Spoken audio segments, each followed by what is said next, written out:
get this show on the road. So, gosh, just by you telling me your small introduction, how long you've been in the industry and just what you've been like 38 years in the hair industry. Wow.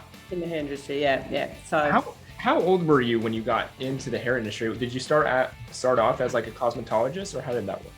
I started out hairdressing when I was 18. I think I started my apprenticeship. So yeah, that gives away the age. But anyway, I was a hairdresser for about 25 years and did a lot of competition work, photographic work, hair shows, fashion shows in Australia and things like that, as well as having my own salon. And then we were living, of course, my husband and I were living in Melbourne on the other side of the country, and we decided to move back home to Perth, Western Australia. So we're on the West Coast now. We started working in my family's hair transplant clinic. So my stepmother is Dr. Jennifer Martinick. So we started helping to run the business there. And while I was there, I studied trichology. So it kind of fitted in with everything. So I started doing trichology consults and helping mainly women with hair loss nutritionally. Because also when I was a hairdresser, I also studied nutritional medicine, just to throw something else in there. So So then while we were at New Hair Clinic, they decided to bring in a trainer from South Korea to train some of their technicians to do SMP to cover the scars. You said South Korea? South Korea, yes. Wow. This is before anyone was training. So the only SMP companies we had here in Australia, was Vinci was the only one. So this is going back. Yeah. This is going back over 10 years ago.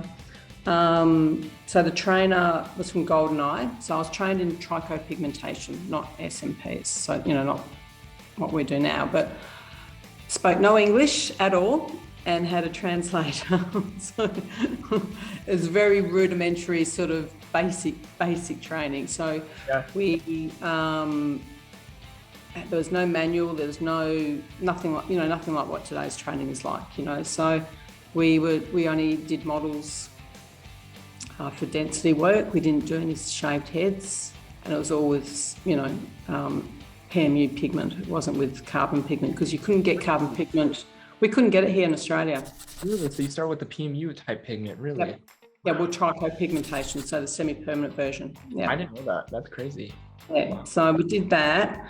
And I sort of played around with it for a couple of years, doing a client a month, wasn't much, because I was also running the hair transplant clinic, as well as we had another business on the side as well.